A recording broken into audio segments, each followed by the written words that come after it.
Boa noite, irmãos. Graça e paz. Mais uma vez a gente tem o privilégio de comunicar a palavra do Senhor no culto à noite.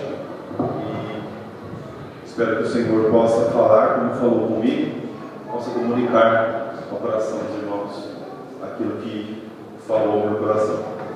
Já de antemão, às vezes a gente vê algumas coisas acontecendo.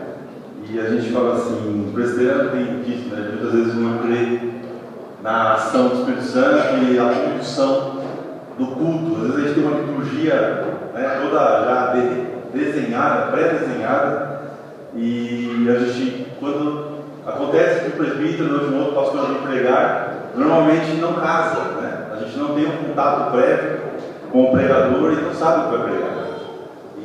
Mas é interessante que os cânticos acabam sendo propícios e até casando com a mensagem. Nós vamos meditar nessa noite justamente sobre o tema de amizade.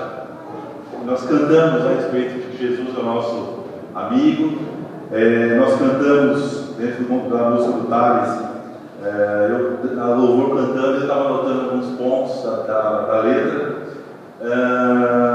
Que interessante que ele fala aqui: mas me perdi, Senhor, no caminhar, tentei andar sozinho a aventura desta vida.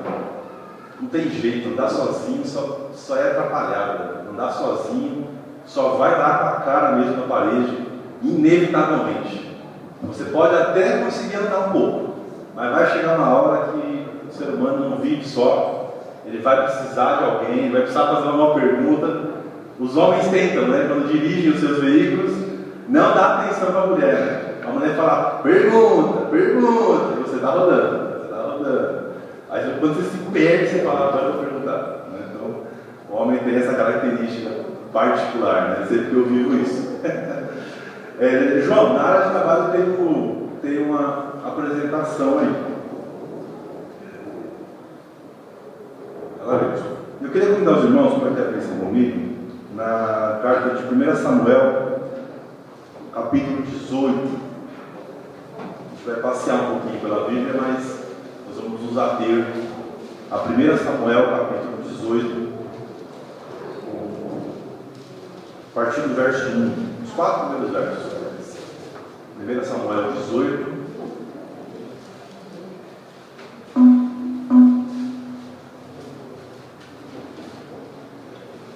Quem não trouxe a sua Bíblia pode acompanhar a leitura aí. 1 Samuel, capítulo 18, a partir do verso 1. Diz assim: Sucedeu que, acabando Davi de falar com Saul, a alma de Jonatas se ligou com a de Davi. E Jonatas o amou como a sua própria alma. Saul, naquele dia, o tomou e não lhe permitiu que tornasse para a casa de seu pai. Jonatas e Davi fizeram aliança, porque Jonatas o amava como a sua própria alma. Despojou-se Jonatas a capa que vestia e a deu a Davi, como também a armadura, inclusive a espada, o arco e o cinto. Esse trechinho aqui já dá para a gente iniciar a nossa exposição. Vamos orar ao Senhor, pedindo a Ele que nos oriente mais uma vez. Senhor, nós queremos te louvar, te agradecer. Nesse instante, Deus particular, Deus, pedir a tua orientação. Que o Senhor, Deus, possa falar, que a tua palavra possa, Deus, encontrar guarida no nosso coração, que o teu Santo Espírito possa ter liberdade, Deus, para tratar no nosso coração aquilo que precisa ser tratado. Nós te agradecemos porque temos o privilégio de ter acesso a essa verdade e, Deus, com a liberdade que temos nesse país também, a Deus, de podermos juntos em comunhão, a Deus, compartilharmos as verdades da tua palavra. Nós te agradecemos por tudo, em nome de Jesus. Amém. O tema da nossa mensagem hoje vai se concentrar um pouquinho na pessoa de Jonatas e na pessoa de Davi. Eu ilustrei o título aí apenas porque eu peguei isso de um tema de um livro. Esse título do sermão, Amizade Sincera, mas na verdade os versos que nós lemos não tem no nosso português, na nossa tradução, Não tem essa tradução sincera, né? E por que eu adaptei então para amizade sincera? Porque eu fazendo algumas pesquisas na internet, eu não tenho habilidade no hebraico, eu pude perceber o seguinte, que a palavra fidelidade, ela tem tudo a ver com algumas afirmações. A afirmação em particular, a firmeza é uma certeza de propósito, ela pode ser uma devoção de uma pessoa a alguém ou a alguma causa. Ela também pode ser interpretada como uma lealdade verdadeira, ela pode também ser interpretada como uma atitude justa, pode ser interpretada como confiança, pode ser interpretada como sinceridade. Por isso que eu coloquei o título de amizade sincera. Na verdade, é uma amizade fiel. A gente associa a fidelidade normalmente a uma série de outros conceitos, né? Mas dentre outros, a fidelidade pressupõe, nesse contexto aqui, a sinceridade, o compromisso, a lealdade, um aspecto recíproco de um para com o outro. Amizade sincera, amizade leal. Como tem sido difícil nos nossos dias buscar amizades com essa perspectiva. A gente vai ver isso mais adiante. Temos vergonha de contar para os nossos amigos os nossos pecados. Talvez porque a gente imagina o que eles vão dizer, né? O que eles dirão de mim, o que vão pensar a meu respeito. Falta essa fidelidade, falta essa sinceridade, falta essa verdade mútua, recíproca entre os amigos. Falta confiança. Eu só posso me debruçar, me confessar com alguém, se eu tenho uma recíproca verdadeira de confiança. Você só está na igreja presbiteriana Canaã porque você confia certamente na liderança dessa igreja. Porque se você não confessa nessa liderança dessa igreja, você não estava ali. Você também confia no Deus que você serve, principalmente. É verdade que nós temos dificuldades. É verdade que nós temos, sabemos essa verdade também, mas é difícil nós aplicarmos ela na prática.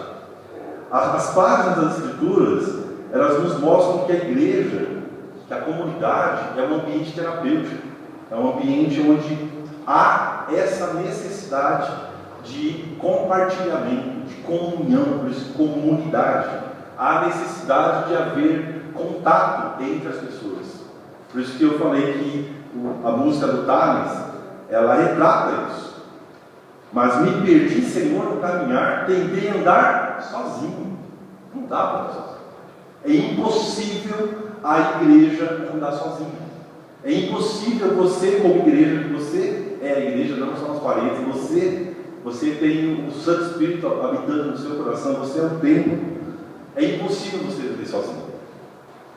Porém, nós não fazemos, nós não temos essa comunhão verdadeira, nós não temos essa sinceridade verdadeira, essa lealdade, esse debruçar, esse confessar-se uns aos outros, porque talvez nós temos medo, nós temos vergonha, nós temos dificuldades, barreiras que nos impedem de alcançar essa verdadeira sinceridade, essa verdadeira amizade. Mas eu quero te lembrar aqui que nesse texto que nós lemos, há um relato de dois homens de nome Jonatas e Davi, e aqui eu fiz uma homenagem a quem assistiu o seriado, né? Há uma narrativa de dois homens, e a gente vai perceber que eles são tidos como homens nobres, homens com um certo grau de destaque na sociedade, no ambiente em que eles viviam. Dois homens nobres que tinham um sentimento de amizade, que celebram uma amizade totalmente verdadeira, bíblica e espiritual.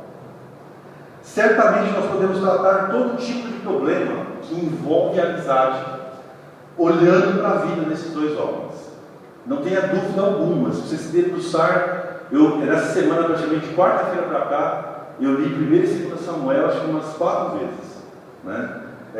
para poder entender toda a narrativa do contexto de Samuel, para saber o porquê que Jonatas fez isso, o porquê que Davi fez isso, o porquê que Samuel falou a respeito de Davi, o porquê que Abimeleque falou e protegeu também Davi de Saul, o porquê que Saul, por 2 oportunidades, ele tentou matar Davi, e depois, quando ele não conseguiu matar Davi, ele estava diante dos filisteus, ele percebeu que ia perder a batalha, e ele fala para o escudeiro dele: dá a sua lança que eu vou me jogar sobre ela.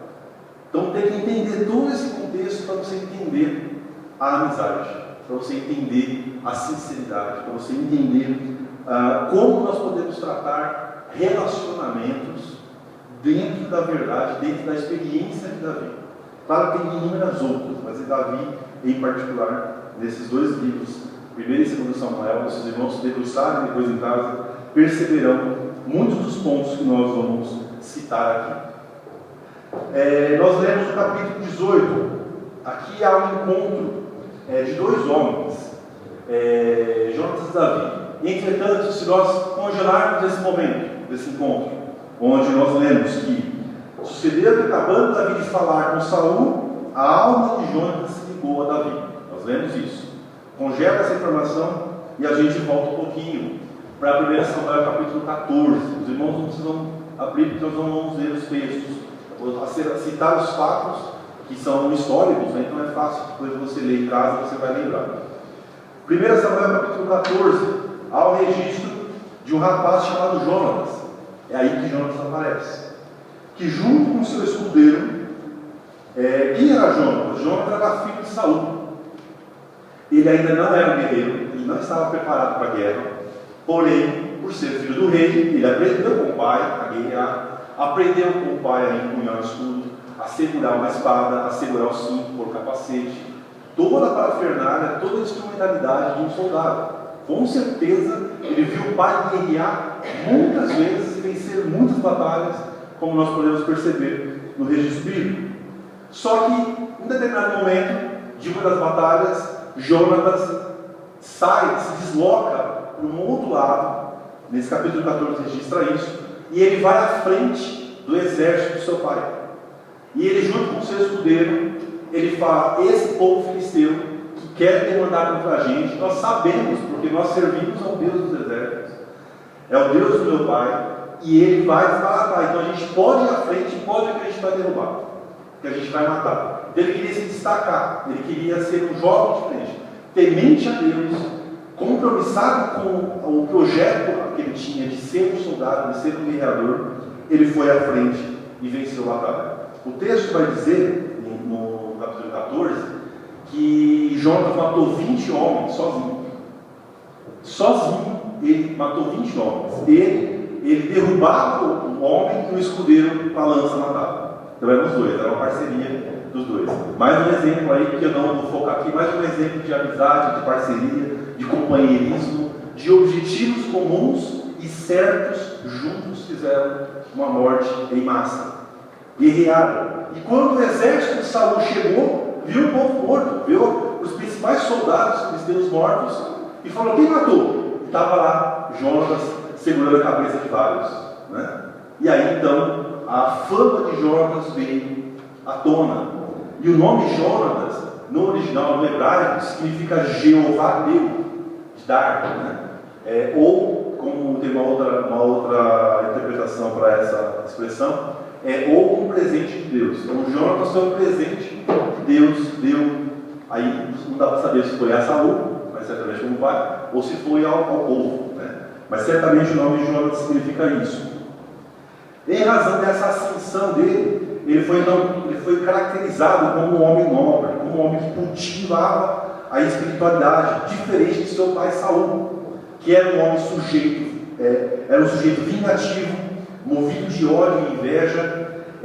Porém, seu filho era um cara sério, um cara que, no capítulo 14, registra que ele era um homem temente a Deus, era um homem que antes dessa batalha de 20 que ele matou, ele não foi lá, eu sou o cara, não, ele era humilde, ele tinha uma temperança, ele era modesto, ele fazia as coisas porque ele sabia ao Deus que ele servia. Então, ele foi destacado na história do capítulo 14 como sendo um homem, um herói daquele momento, daquela batalha que aconteceu. Se nós então ultrapassarmos o capítulo 14 e irmos para o capítulo 16, a gente vai ver o registro da ordem de Deus ao profeta Samuel, que lhe dá uma dica. Fala assim: Samuel, eu quero que você vá lá na família de Jessé, e dentro da família de Jessé você vai ungir o meu próximo rei. E aí Jessé tinha seus vários filhos. Jessé foi comunicado de que o profeta Samuel iria até a casa dele, e chegou lá e contou a todos os filhos. E aí cada um foi se apresentando para Samuel, e nenhum deles Deus falou com Samuel. E aí Samuel finalmente pergunta: Jessé, acabaram os seus filhos? Vieram todos? Aí ele fala: não, tem mais um, está no campo, está pastoreando ovelhas, então mande chamar, né?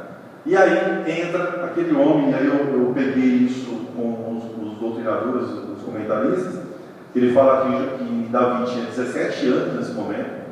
Ele tinha uma estatura de 1,65 m de altura, os seus irmãos todos, né, muito maiores, já soldados, já guerreando, inclusive, trabalhando, né, como soldados de Israel.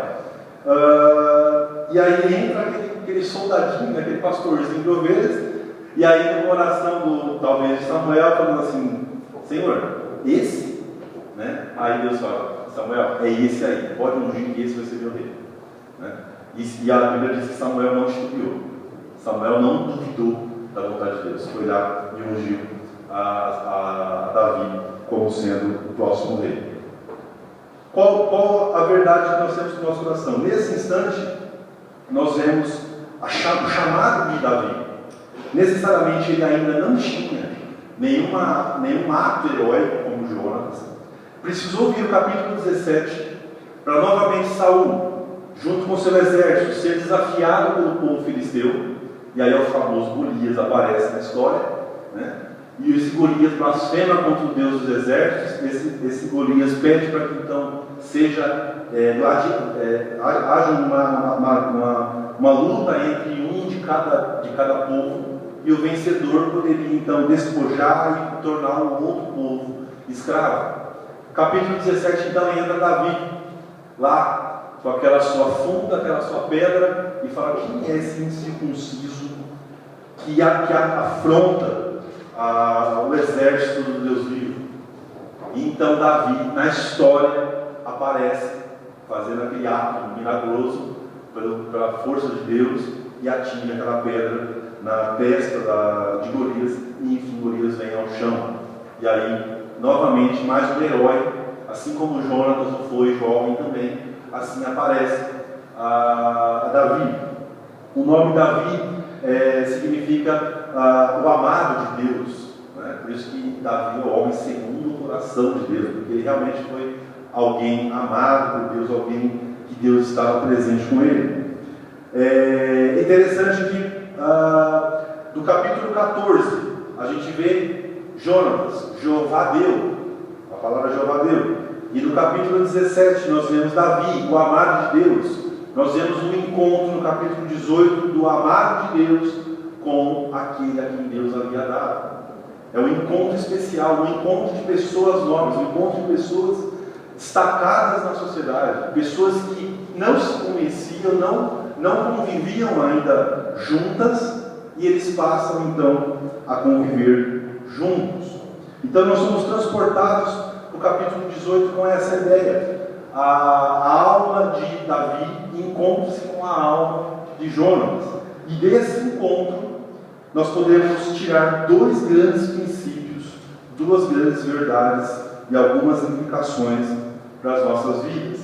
A primeira verdade do nosso coração, dentro desse contexto do encontro de Davi com Jonatas, é que a amizade fiel, a amizade sincera, dentro desse tema que eu dei, considerando vários sinônimos possíveis à palavra fiel, ela está enraizada no coração, ela brota do coração. O texto vai dizer que sucedeu que, acabando Davi de falar com Saul, verso 1, a alma de Jonatas se ligou com a de Davi. O verbo ligou aqui, no hebraico, ele significa amarrar. A ideia de que o coração de Jonatas, ele se inclinou porque ele sabia algo a respeito de alguém. Ele não só simplesmente se ligou porque Davi era bonitinho, como alguns vão dizer, ou porque Davi tinha cheiro de ovelha, porque era pastor, ou porque Davi fez aquele ato heróico. Não, ele se ligou a Davi por conta do quê? Do propósito que Deus tinha já colocado no coração de Jonatas. O coração de Jonatas já estava arraigado, já estava preenchido de um amor tal que ele falou: se Deus disse que esse cara é o próximo rei de Israel, quem sou eu para falar o contrário? Então, ele olhou para Davi com olhos espirituais. Ele olhou para Davi e falou assim: Davi, se você é o próximo rei de Israel, eu quero ser rei. Eu quero desde já fazer as suas vontades, para que o plano de Deus, para que a vontade de Deus se manifeste através da sua vida. Jonatas amarrou a alma dele, a alma de Davi, e essa ideia do amarrar é a ideia do compromisso, é a ideia do laço, é a ideia do ajuntamento. Por isso comunhão, aquela ideia da comunhão. Quando a igreja está em comunhão, existe esse laço, existe esse amarrar, existe um objetivo comum, existe uma forte ligação, como eu vi uma frase de um comentarista. Existe uma ligação fortíssima, existe algo diferente que motiva as pessoas a se ligarem. A gente afirma isso aqui na igreja. Nós não estaríamos aqui se não fosse por causa de tudo isso. E eu não conheci os irmãos há 12, 13 anos atrás, eu não conhecia ninguém de vocês. Mas por causa da causa de Cristo, nós nos tornamos amigos. E, na verdade, amigos, como a Bíblia diz, mais do que irmãos, alguns, né? Então, é necessário que nós entendamos dessa forma. Jonatas ficou sabendo certamente o que Davi fez. Ficou sabendo que foi Samuel que foi até a casa de Jessé e ungiu a Davi como rei. Com certeza, ele ouviu também falar que Davi também temia a Deus. Então ele falou: opa, tem um servo lá que teme a Deus como eu temo.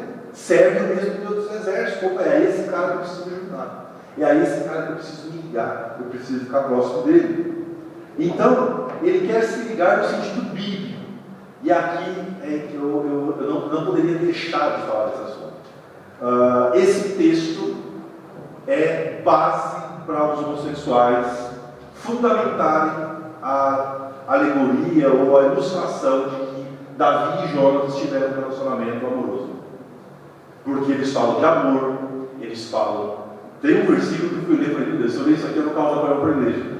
Pelo menos eu não vou saber esmiuçar o assunto, então eu prefiro não. Mas tem um texto que fala que eles se beijaram. Peraí, ele falou que foi na boca, só que os homossexuais veem, né? E sapega. O ósculo santo, a Bíblia fala disso. O israelita, o judeu, se cumprimenta com beijos na mão, no rosto. Isso é normal, ninguém vê isso. Então, vamos olhar para o sentido bíblico, então, do ligar-se, do amor que Jonatas tinha para com Davi. Que amor é esse? Que ajuntamento é esse? Que fidelidade, que sinceridade é essa? É a mesma que Salomão escreveu em Provérbios 18, verso 24, que ele diz assim: o homem que tem muitos amigos sai perdendo, mas há amigo mais chegado que o irmão. Há essa proximidade.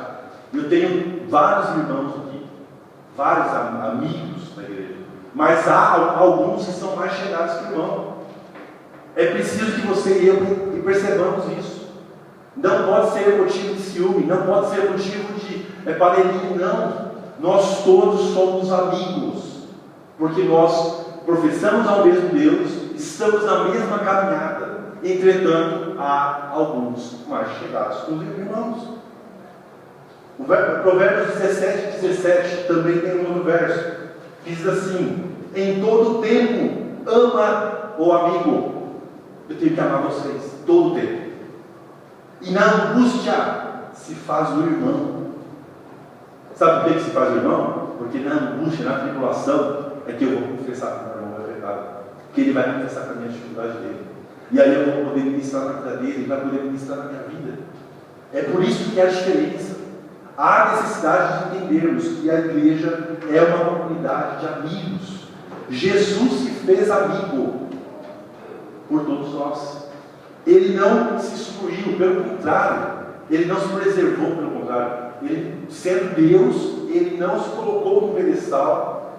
E quando tinha pecadores para ele ministrar, ele falou: vai lá falar com ele, porque eu só se passa por vocês primeiro. Não. Ele era o primeiro. Aliás, era a característica de Jesus, né? Jesus sempre ia primeiro até as pessoas. Porque ele, sendo Deus, ele tinha esse aspecto misericordioso. É nesse sentido que nesse dia Jonatas e Davi firmaram uma aliança de amizade enraizada no coração, porque ambos tinham no seu coração a sabedoria, o entendimento de que eles precisariam amar o irmão, amar o amigo. E como ambos estavam na mesma causa, eles eram amigos. Por isso que eles se aproximaram. E a confidência foi tamanha que se fizeram irmãos, porque um confidenciava para o outro as suas necessidades. Talvez eu não encontrei os doutrinadores dizendo quantos anos Jonatas tinha, mas com certeza ele tinha uma idade menor ou próxima da de Davi, porque ele ainda não era um soldado, ele não era alguém que Saul tinha confiado o poder, ou melhor, a autoridade para ser o chefe dos exércitos. Havia um chefe, e não era Jonatas. Por isso que Jonatas tinha todo o traquejo de soldado, mas não ia ainda. E aí ele fez aquela peripécia, e Deus estava com ele, e Deus foi glorificado por isso. O que fica para mim e para você? É uma pergunta que eu me faço. Quantos de nós temos uma amizade assim? Quantos de nós buscamos, antes de ser aquele irmão mais chegado que um amigo, quantos de nós buscamos ter amigos dessa forma? Quantos de nós muitas vezes buscamos enraizar no nosso coração, criando amizades por causa do dinheiro, por causa das posses, por causa da beleza, por causa do bom papo, por causa de uma casa de campo, uma casa de praia, por causa de uma boa fama, por causa de uma amizade que não é sincera, mas que você acha que é, e aí alimenta isso. Mas precisamos buscar uma amizade que é sincera, que é pura, que é espontânea, que está alicerçada, que está arraigada, está com raízes, enraizada. Ela criou raízes no coração da gente. E isso pode vir quem for. Pode vir um mendigo, né? Se é que a gente pode chamar que o mendigo não é maior ou menor que a gente. Mas só para ilustrar que aos nossos olhos a gente cria esses bloqueios. Pode vir do mendigo à prostituta, pode vir do bandido ao adúltero. Nós vamos tratá-lo da mesma forma, a partir do momento que ele passa a olhar para Jesus e entender que Jesus salvou ele, que Jesus perdoou o seu pecado. O pecado dele não é mais sujo que o meu e que o seu. Você que entrou na igreja aqui no passado, ou que entrou nessa noite, o seu pecado não é menor ou maior do que qualquer um que está aqui dentro. Não há pecadinho e pecadão. É todos pecadores, carecedores, necessitados da graça de Deus. Todos que estão aqui dentro. Nós somos uma comunidade de pecadores. Uma comunidade que, por termos o amor de Cristo no nosso coração, nós transbordamos isso para os outros. Por isso que a igreja se achega, por isso que a igreja acontece. Há quem diga, inclusive, que a igreja vai acabar, né, porque está criando tudo pela internet, está criando grandes multidões sendo levadas por grandes pregadores. A igreja nunca vai acabar. Sabe por quê? Porque a igreja é formada por uma comunidade de pessoas. Que pessoas necessitam de pessoas, necessitam de relacionamentos. Não existe você como cultuar o seu Deus sem ter contato com pessoas. Você pode até se aconselhar pela internet, ou assistir o culto pela internet, até cultuar a Deus pela internet. Porque Deus não está na parede. Isso eu tenho certeza, e essa é a fé que eu tenho. Porém, se você andar sozinho, como a música do Thales falou, você vai quebrar a cara na hora. Vai acontecer de você não mais se submeter a ninguém. Você não mais, no momento da angústia, ter com quem se confessar, ter com quem se abrir. E foi isso que Jonatas e Davi fizeram. Ambos estavam em locais opostos e, pela providência de Deus, foram colocados no mesmo objetivo: serem os condutores do exército de Israel. Que é legal o irmão que é amigo nas alegrias e principalmente nas horas de tribulação. Isso é fato, é extremamente gratificante. Quando você está passando por aquela dificuldade, vem que teu irmão te liga, ou vai na tua casa, ou te encontra em algum lugar, te dá uma palavra, te coloca de novo no caminho, te dá um norte, ou você olha para ele e fala: meu irmão, vem cá, está acontecendo isso. Como é importante nós termos essa sensibilidade para percebermos isso. O dinheiro compra qualquer coisa, mas esse tipo de amizade é impossível. Sabe por quê? Porque ela é de graça, ela é dádiva de Deus. Só tem essa amizade quem tem Deus, porque o mundo tem. Eu lembro sempre por testemunho de vida. Eu tinha inúmeros amigos quando eu não estava na igreja, quando eu não estava no Senhor. Hoje, esses amigos não frequentam a minha casa. Eu até vou na casa deles de alguns, converso com alguns por telefone, mas fala de Deus. Não. Ô crente, para, muda o assunto. Não dá. Então, existe uma separação. Por que eles eram meus amigos? Por algum interesse, ou porque eu tinha algum certo tipo de influência com alguma pessoa, ou porque, eu brinco isso, eu era CDF na escola, então eu fazia o trabalho todo mundo com o nome, talvez, não sei, tinha sempre um motivo, alguma coisa que acontecia, então é necessário que a gente observe qual a motivação do nosso coração para as amizades. Deus quer, essa aqui é uma palavra de um pastor de Alphaville, o pastor Alcindo, que ele diz assim: Deus quer que sejamos leais na amizade. A lealdade é a marca do cristianismo. Muitos homens marcaram a história por causa da lealdade nas amizades. Quanta gente dentro da igreja que é desonesto na sua amizade. O irmão está no problema, ele vai lá para o outro e fala tudo do outro. Eu compartilhei algumas madrugadas atrás com o Tiago numa situação. Aí o Tiago mandou sem querer a mensagem para um outro irmão. Aí eu falei: Tiago, segura, Tiago, eu não sei se a família quer que fale. Não, mas a pessoa é da igreja. Eu falei: não, mas mesmo assim. Perceba? Eu compartilhei com ele, e a gente já desejoso de querer mobilizar as pessoas, a gente às vezes atropela. Às vezes a gente, nesse contexto, não tinha problema nenhum, poderia vazar sem problema algum.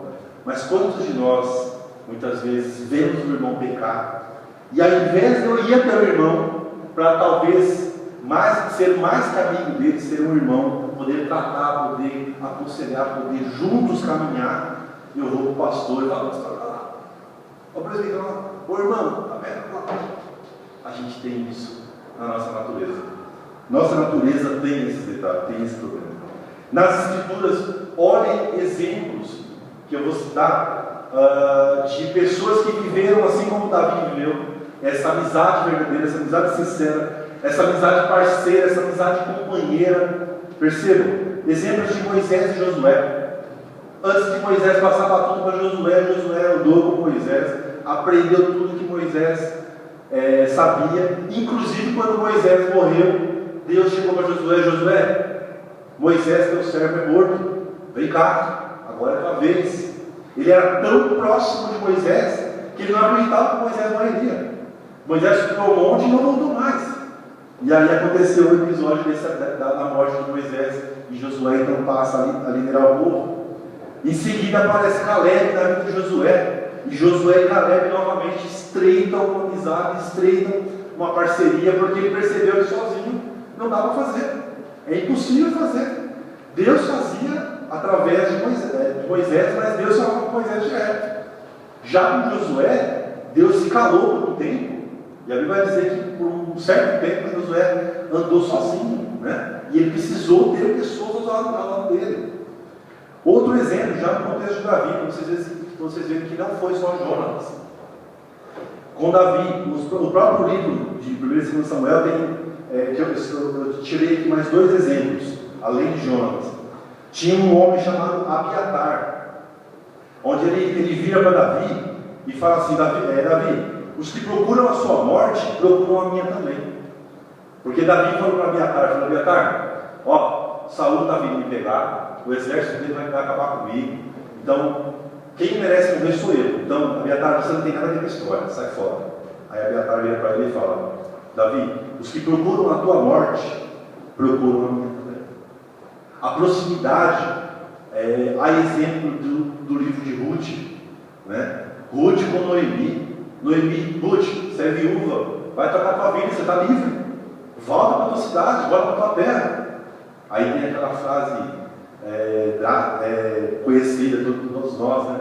Que ela fala: Noemi, teu Deus será o teu Deus, aonde fores, irei eu.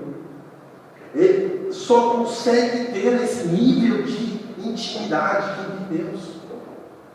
Um final aqui, um outro homem que apareceu na vida de Davi, isso vai ser em Samuel, o nome dele é Itaí, nome diferente, né? Itaí. Ele, no capítulo 15 de 2 Samuel, verso 21, ele fala assim: respondeu, porém, Itaí ao rei, que era Davi. Davi ainda não tinha alcançado o rei, a coroa, porém, efetivamente já reconheciam ele como rei.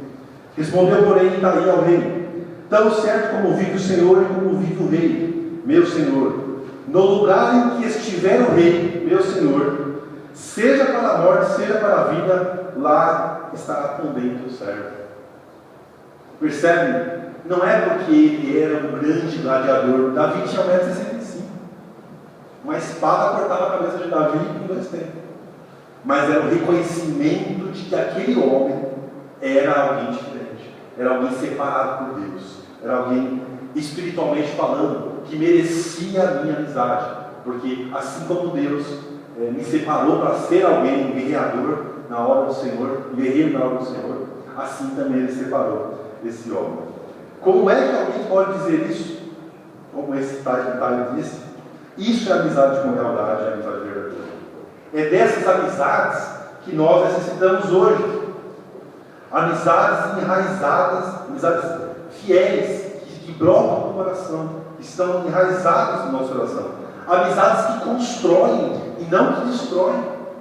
Amizades construtivas e não destrutivas. Porém, nos dias de hoje, como é difícil. Nós vivemos uma sociedade que cultua o individualismo.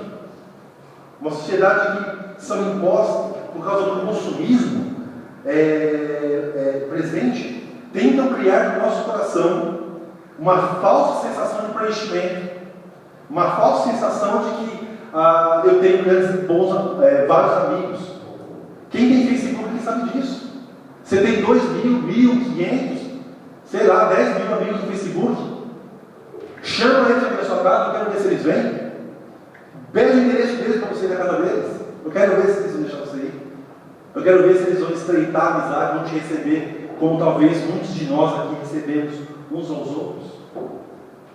Então, a tecnologia, os dias atuais, eles estão tirando do nosso ser, tirando da nossa mente, a sensibilidade de enxergar o próximo, de enxergar o meu irmão, de enxergar que ele está precisando de mim, que eu preciso dele, que eu só existo por causa de vocês, que vocês só existem por minha causa, que nós existimos por causa de nós, por causa da igreja.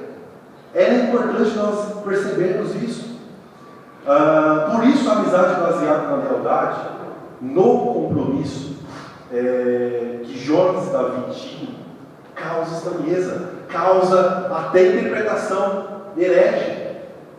Eu não posso mais ser amigo. Eu me recordo da minha infância. Eu poderia andar de mão dada com um amigo de infância, de prezinho. Eu tenho fotos de mão dada com amigos de 6 anos de idade, na pré-escola, na prefeitura. Vai hoje botar o seu filho com outro filho, outro homem, de mão dada. Vai com filha com filha. É homossexual, é bicha, não sei o quê. A nossa mente está cauterizada com algumas questões. A gente tem medo de tudo.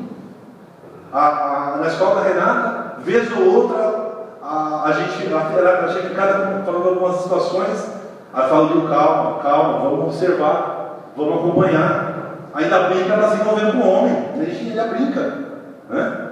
Por quê? Porque a nossa mente está tão preocupada que os nossos filhos vão se perder no homossexualismo, na prostituição, no sexo antes do casamento, que a gente fica atônito, a gente não quer mais que os nossos filhos se aproximem de ninguém, a gente quer fechar os nossos filhos. Apesar de não fazer juízo de valor a respeito desse adolescente que estão acusando que matou os policiais, os pais, mas falaram a personalidade deles, né, da família, que esses pais, por serem policiais, enclausuraram o moleque. Ele não podia ter amigos na rua, ele só saía com os pais, ele só frequentava clubes com amigos de outros policiais. Então percebe? Nós estamos criando nossos filhos, estamos sendo criados dentro de uma redoma, dentro de uma caixa de vidro, onde qualquer coisa pode ser motivo para atacar a nossa casa. A temática dos dias de hoje é algumas frases, chaves. O que eu quero mesmo é viver minha vida. O que eu quero mesmo é viver para mim. O problema é do outro, mas eu vivendo a minha vida, tudo certo. Eu quero buscar os ideais sozinho. Eu quero fazer minha faculdade, quero fazer meu mestrado, quero fazer graduação. Eu quero conquistar um emprego, mas eu não quero. O quê? Tem duas vagas, tem uma vaga de emprego. Tiago, eu vou te falar, não, Tiago, você vai concorrer comigo. A gente tem esse tipo de pensamento, gente. Nós não somos nada sozinhos. Sem pessoas nós não somos nada. Precisamos de relacionamento. Sabe por quê? A Trindade é um ser relacional. É um ser que subsiste em 3 pessoas. E o Pai se relaciona com o Filho. O Filho se relaciona com o Espírito e com o Pai. O Espírito se relaciona com o Pai e com o Filho. E sabe por que acontece isso? Porque nós somos criados à imagem e semelhança desse Deus, porque nós passássemos a viver dessa forma.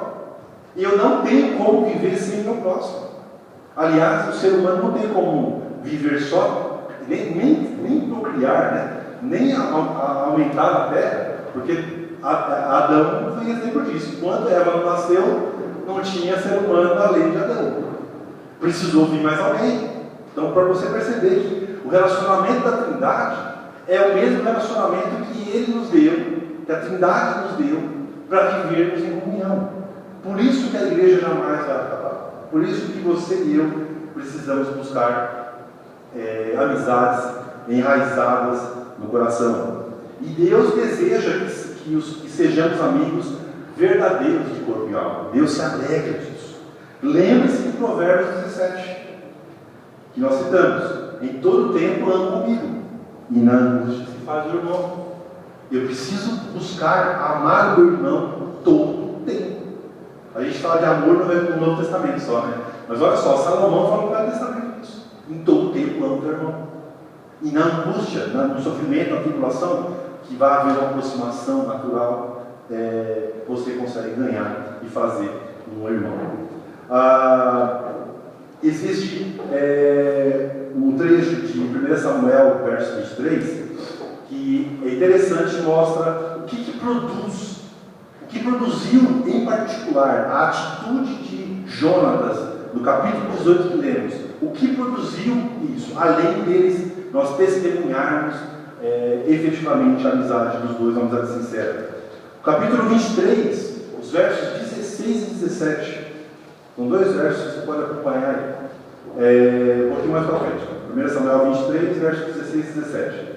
Diz assim, então se levantou Jonatas, filho de Saul, e foi para Davi, a Oreza. Ele fortaleceu a confiança em Deus. Ele disse: não temas, porque a mão de Saul, meu pai, não te achará. Porém tu reinarás sobre Israel, e eu serei contigo o segundo, o que também Saul, meu pai, pensava. O que é esse contexto aqui? Do capítulo 18, um pouquinho antes até, mas 17, quando Davi matou Golias, até esse contexto do verso 23, Davi fugiu da presença de Saul. E os historiadores vão dizer que essa perseguição durou aproximadamente 12 anos. Então a Bíblia relata o fato como se fosse sequencial, mas durou quase 12 anos essa perseguição. Então Davi fugiu a vida inteira depois que ele matou Golias. Ele não guerreou mais em favor do povo de Israel. Ele só fugiu da presença de Saul. E nesse contexto aqui, Oreza era um deserto. Era um deserto que tinha lá Israel. E estava lá Davi, provavelmente debruçado sobre os seus ombros, sobre os seus joelhos, ajoelhados, chorando. Talvez, poxa Senhor, o que eu fiz para Saul obedecer isso? Senhor, amolece o coração de Saul. Com certeza a comunhão de Davi com Deus era tremenda. Só que vem, e o contexto estava parado, né? Porque o texto vai dizer que levantou Jonatas e foi para Davi, e ele ia fortalecer uma confiança. A palavra do amigo Jonatas ao amigo Davi foi: Davi, levanta, olha para o horizonte, meu pai não vai te matar, a mão de Saul não vai chegar até você, e você vai reinar. Ele relembrou a Davi o chamado, a unção que Samuel tinha feito para ele: você vai ser rei. Porque talvez em 12 anos de perseguição, meu irmão, minha irmã, você possa titubear na sua fé, você possa desistir de alguns propósitos. Já falou aqui que não desistir de orar por algumas pessoas. Talvez a gente desista de orar, talvez a gente desista de que Deus vai agir, talvez a gente desista que Deus vai agir na nossa vida. E precisa vir um amigo mais chegado que o irmão para falar no nosso ouvido: opa, vem cá, ó, o caminho é esse. Você precisa conduzir aqui, ó, o centro de Deus está ali, ó. Você precisa olhar para o centro, olhar para o objetivo. Davi estava triste nesse episódio, porque ele havia salvado uma cidade chamada Keila, no verso anterior. A irmãzinha da irmã Keila, eu lembrei do nome da irmã. A cidade chamada Keila, e as pessoas que estavam na cidade, sabe o que elas fizeram? Delataram Davi. Ligaram, né? Se tivesse telefone na época, mandaram mensageiros para Saul: Saul, Davi está aqui, ó. Pode vir aqui, Davi. Pode vir aqui, Saul. Ou seja, Davi livrou aquela cidade de morte, sendo o líder para eles, e o povo mesmo denunciou Davi. Vocês leiam isso a partir do capítulo 23 de Samuel. Então, Davi vai para esse deserto de Oreza e fica triste ali. Ele fala: poxa, eu salvei aquele povo, e aquele povo agora me entrega a Saúl de mão beijada. E aí então chega esse amigo Jonatas e dá um chacoalhão nele, um voto de ânimo para ele: meu, levanta, sai desse momento de abandono, se anima. E o texto diz que Davi retoma o seu caminho. Agora, pergunta muito fácil de responder: se Jonatas era o filho do rei Saul, na ordem sucessória, quem seria o próximo rei? Jonatas. Jonatas abriu mão do próprio trono em favor do rei Davi. Ele tinha certeza de que Deus estava com Davi. Por isso que nós vemos no capítulo 18 que ele amou a Davi, ele se apegou a Davi, porque ele sabia quem era Davi. Ele sabia o que Deus havia feito e iria fazer através da vida de Davi. E ele falou assim: Davi, se meu pai me der para você, eu sei quem vai morrer, é meu pai. E eu estou aqui, Davi, a minha lança, a minha espada, o meu cinto. Imagina, eu vi um comentarista bíblico falando o seguinte: se o soldado do rei Davi, do rei Saul, teria toda a instrumentalidade bacana, bons instrumentos para guerrear, imagina um filho. Se a espada do soldado comum era uma espada vultuosa, bacana, a do filho do rei era uma espada ainda melhor, uma túnica ainda melhor, um escudo ainda melhor. E Jonatas entregou. Nós vemos que ele despojou-se dos seus pertences. Ele doou para Davi todos esses pertences. Aqui é um ato espiritual. Ele fez uma doação em favor de Davi, mesmo sendo dele, porque ele andava com Deus e sabia qual era a vontade de Deus.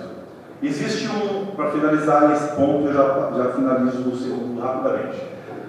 Existe um escritor, ele é um padre holandês, um teólogo, escritor de muitos livros, Existem padres, existem católicos que escrevem muito ele.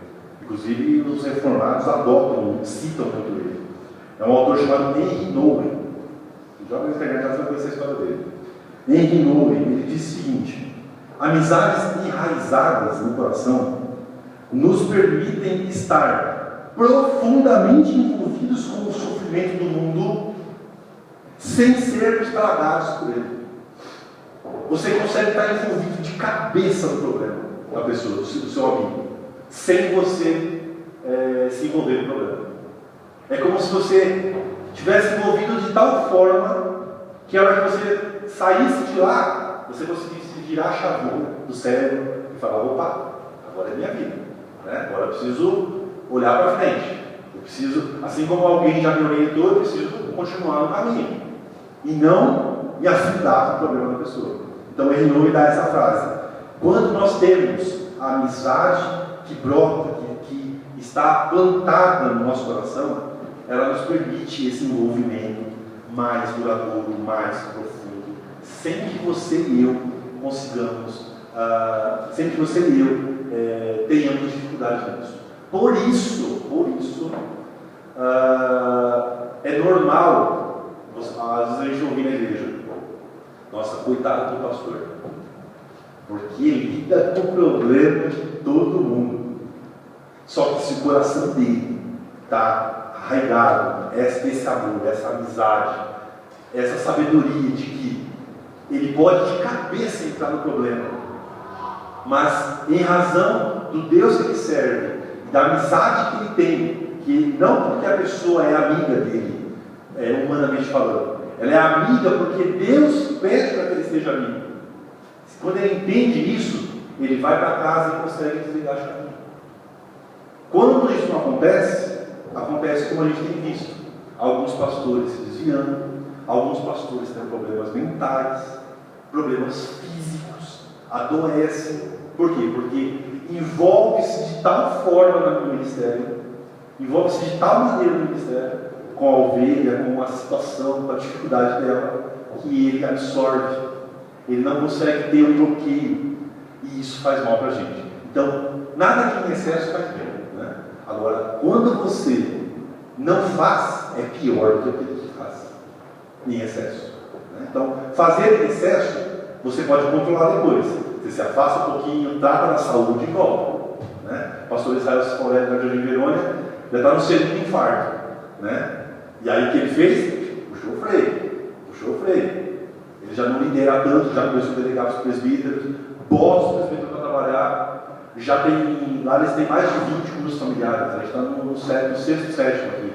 Lá eles em 5 anos estão com 20. Então ele botou o grupo familiar para trabalhar, para pastorear, para dividir o peso pastoral. Para isso que serve o trabalho ministerial da igreja. Não é porque o pastor é maior que eu, ou porque eu sou maior que o pastor, ou que Tiago é maior que eu sou maior que ele. Nada disso. Nós estamos todos em pé de igualdade. Todos. São cargos, funções apenas. Claro, de quem tem um cargo será mais cobrado, por Deus, inevitavelmente. E pelos homens, né? Nós acabamos sendo vitrine. Mas é importante que nós, quando entrarmos, já que nós estamos falando desse assunto, entrarmos nesse aspecto de aconselhamento, de se aproximar do seu amigo, que já é seu amigo, você tem o dever de amar, que você se aproximar dele de tal forma que ele virá seu irmão, te prepara que a chave vai esquentar e você vai precisar ter jogo de cintura para poder não se infiltrar de tal forma que você não consiga sair mais. Por isso que o aconselhamento, aí aquelas dicas, né?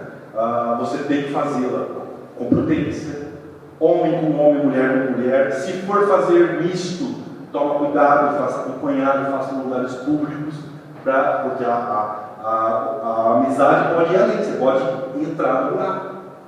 Entendeu? Você pode estar querendo jogar a corda para tirar do seu precipício e ela ser tão pesada que você sozinho não entra. E ela te leva junto. Então tem que tomar cuidado. Tá? Então, essa é a primeira verdade. A amizade fiel está arraigada no nosso coração. Segunda e última verdade. São dois princípios bem rápidos. Tá? Esse aqui é mais rápido que o primeiro. E eu prometo que em 10 minutinhos a gente termina aqui. O texto vai dizer que Jonatas despojou-se da capa que vestia e abriu Davi, como também a armadura, inclusive a espada, o arco e o cinto. Esse exemplo aqui é muito claro. É como se eu tivesse comprado hoje um celular novo, top, e virasse para o Thiago e falasse: Thiago, sabe esse celular aqui? Ó? Eu estou te dando. Estou te dando, porque eu tenho um apreço por você, eu sei que você serve a Deus, você precisa se comunicar com ovelhas, você precisa se comunicar com a igreja. Simplesmente dei, uma doação. Despojar-se é isso. Eu entrego por reconhecer na pessoa não as características exteriores dela, e nem tampouco o interior nesse sentido, mas porque Deus fala para mim: você não precisa de tudo isso, ou não é através de você que eu vou usar esse instrumento. Deus estava falando para Jonas: não vai ser através de você que eu vou fazer a minha obra, que eu vou eleger o meu próximo rei, vai ser Davi. Então, certamente Jonas era esse soldado especial. Ele era um homem altruísta. Essa frase que eu coloquei de altruísmo ali foi para acrescentar o nosso vocabulário. Pesquisando, eu achei essa frase, essa palavra, e acrescentar o nosso vocabulário de entendimento. Quando eu digo que alguém é altruísta, eu estou dizendo que ela não é egoísta. É o inverso. O que é um altruísta? É alguém que se doa em favor do próximo, sem esperar nada em troca. O dicionário vai dizer que altruísmo é um tipo de comportamento encontrado em seres humanos, óbvio, né? Animais não tem, e outros seres vivos, mas aí tem que ver quais são esses, em que as ações de um indivíduo beneficiam outra.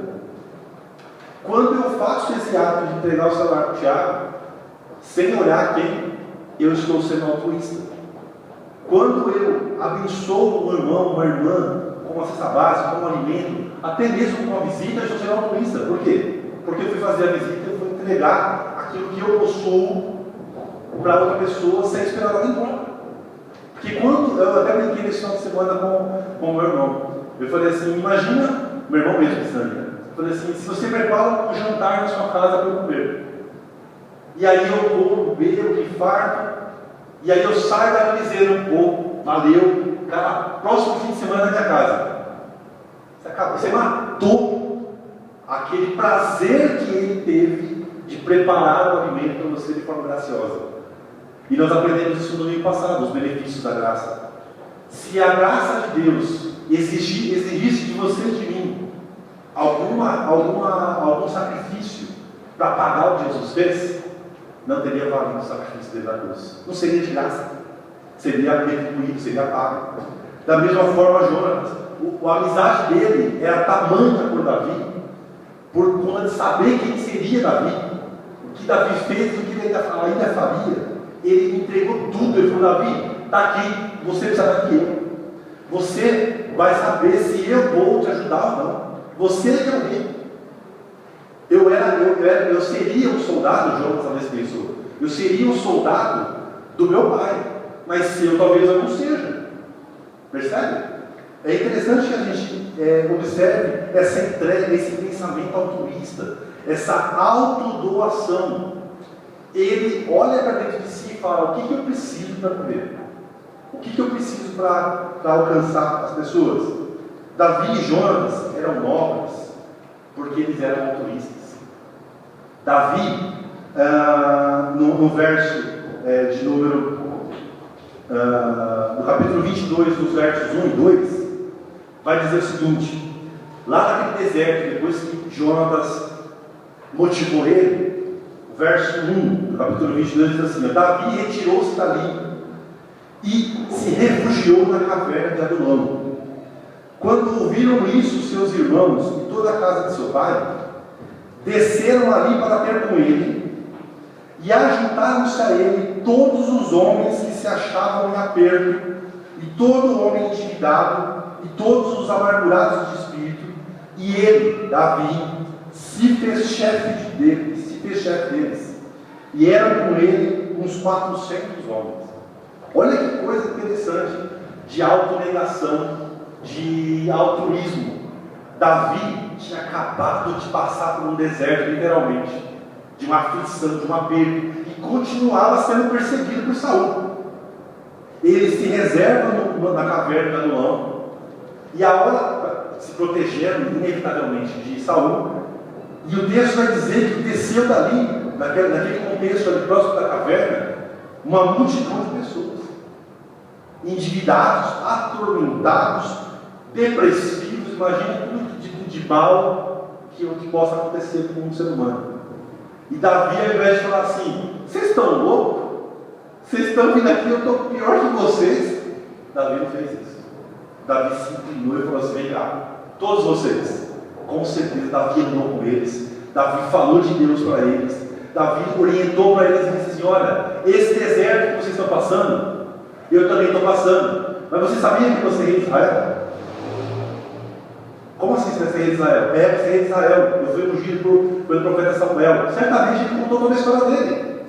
E pela fé aquele povo falou: pá, esse homem é diferente. E Davi foi construindo o seu exército.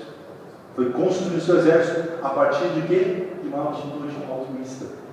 O altruísmo é você estar passando por dificuldades, estar no deserto e conseguir olhar para frente ainda.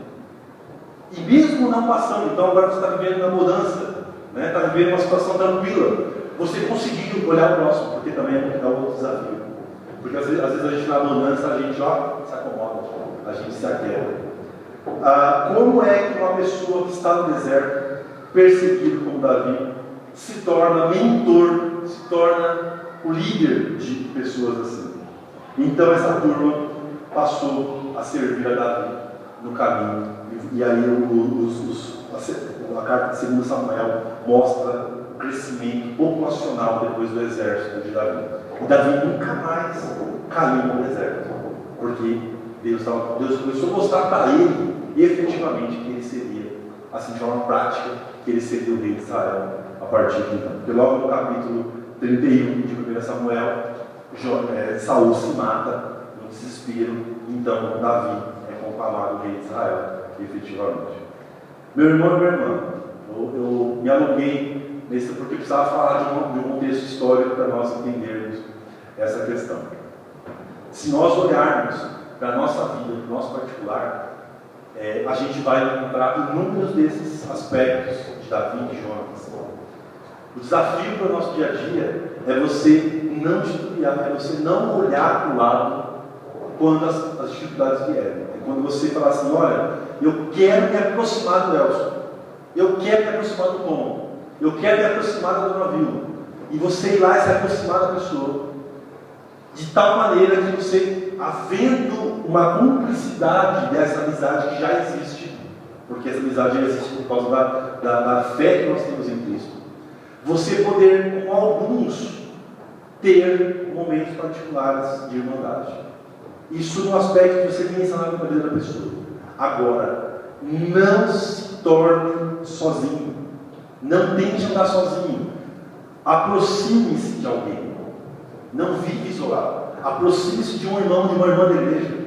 Mais velho, mais novo, enfim, aquele da qual você amou tanto que ele se tornou seu irmão. Para você poder ser mentoreado por ele. Existe um princípio dentro do contexto de grupos familiares, de células, que a gente tem sido ministrado isso com o pastor, que é uma verdade. Eu preciso mentorear alguém e ser mentoreado. Eu preciso ser líder de alguém e preciso ser liderado por alguém. Quando essa ordem não existe, pode ter certeza de uma coisa: o egoísmo e não o altruísmo vai aflorar e a prepotência vai vingar. Porque você vai achar que o seu liderado precisa te obedecer e você ser egoísta e vai falar assim: chato, mais novo que eu, vai falar o que para mim? A gente começa a blasfemar de Deus dessa maneira. Nós cantamos que nós temos amigos, família, muitos irmãos, a música do Ademar de Campos. Nós precisamos viver isso de forma verdadeira. Se a gente não está vivendo, é preciso viver, é preciso praticar, é preciso tornar isso prática no nosso dia a dia.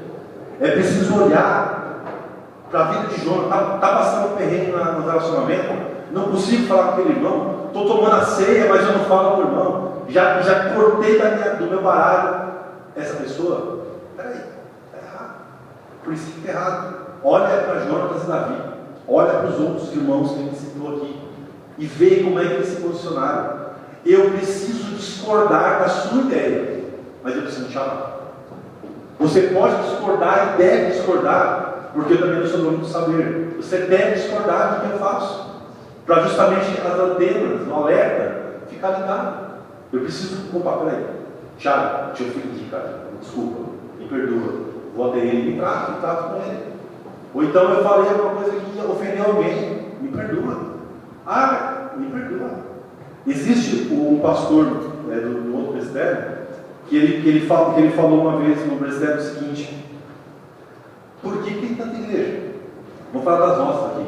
Presbiteriana conservadora, independente, renovada, carismática, do Brasil, independente. Por que tem? Sabe por quê? Porque as pessoas não se suportam. É simples, é duro ouvir isso, mas é verdade. Por que você e eu temos dificuldade de aceitar muitas vezes outras denominações?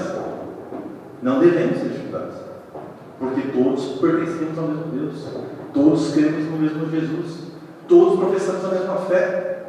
Estamos divididos porque nós não nos suportamos. Alguns, aqueles líderes que, peraí, se eu estou batizando por aspersão, não, a palavra batismo significa imersão, então eu vou criar minha igreja. Peraí, por causa de doutrinas, por causa de interpretações. Então a gente precisa olhar para o irmão e falar: onde eu posso andar mais uma vida com esse meu irmão? Onde é que eu posso sentar ao lado dele e falar: meu, o que eu posso te ajudar? Ou então, Renato, você vai me ajudar se você mudar a sua postura. Opa, se ajudar, você vai ser corrigido. Pode acontecer. Tem tanta coisa que acontece na igreja que a gente é surpreendido. Às vezes a gente é chamado num cantinho: meu irmão, tem um irmão que quer falar com você. Aí você chama no cantinho e o irmão fala assim: estou triste com você. O que eu fiz? Às vezes a gente não sabe que a gente magoou o próximo. A gente, aliás, tem ditado do próprio isso, né? Quem bate não lembra, mas quem apanha lembra, né? E essa é uma verdade. A gente tem sensibilidade disso. A gente precisa olhar para o próximo com essa visão. Então, irmãos, que nós possamos praticar isso. Olhem para a minha vida. Se eu estou falhando de alguma coisa, venham até mim e falem comigo. Se eu perceber os irmãos, eu tenho o dever também de ir até os irmãos falar. Esse ajuntamento fortalece a igreja. Esse confessionário, né? Uns confessando aos outros, se torna frutífero e produz em cada um de vocês amadurecimento. Produzem amadurecimento. Que Deus o abençoe, Deus nos abençoe, que Ele possa encontrar no nosso coração, de fato, esse coração alegre, esse coração desejoso por fazer diferença na vida do próximo. Vamos orar? Eu pedi mais ou menos que os músicos venham aqui à frente, que a gente inclui pela última vez o cântico do Ademar, e a gente encerra depois. O pastor Manuel chegou, e a gente impetra a bênção com o pastor Manuel. Vamos orar ao Senhor. Deus, nós te louvamos e te agradecemos pela tua palavra. Deus, nós temos o privilégio, Senhor, de estarmos na tua casa, de olharmos para a vida de Jonas e a vida de Davi e vermos, Senhor, o quanto o Senhor, Deus, abençoou a vida desses jovens. Ó Deus, usa, Senhor, a vida de cada um que aqui está. Usa a minha vida para ministrar na vida do meu irmão. Usa o meu irmão para ministrar na minha vida, porque nós precisamos uns dos outros. Abençoa-nos, ó Deus, que nossa igreja seja de fato um lugar, ó Deus, onde o tratamento, onde a terapia seja aplicada, ó Deus, de forma individual, de forma particular, ó Deus, onde nós possamos, em comunidade, ó Deus, nos aconselharmos, tratarmos as questões, que o Senhor possa abençoar-nos, que o Senhor possa verdadeiramente, ó Deus, colocar nos nossos lábios, ó Deus, um ânimo, uma motivação diferente, como foi a de Davi, como foi a de Jonas. Que o Senhor abençoe a nossa igreja, que o Senhor nos abençoe de forma particular, que o Senhor nos transforme, ó Deus, a partir desse momento, Deus, em uma família interligada, uma família que de fato se preocupa. Em nome de Jesus, nós oramos e te agradecemos. Amém.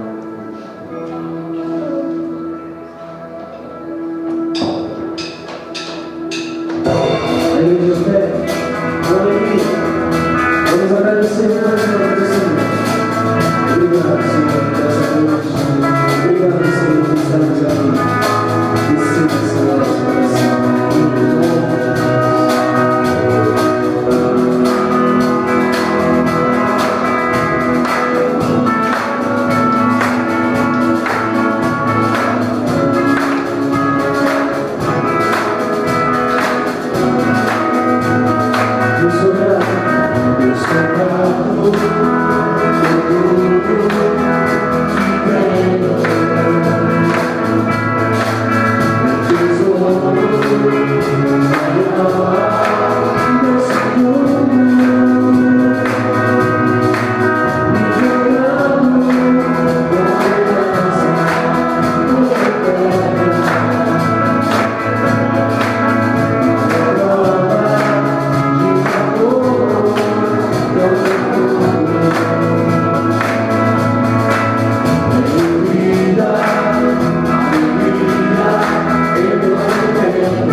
porque você teve o privilégio de desfrutar na presença do Senhor.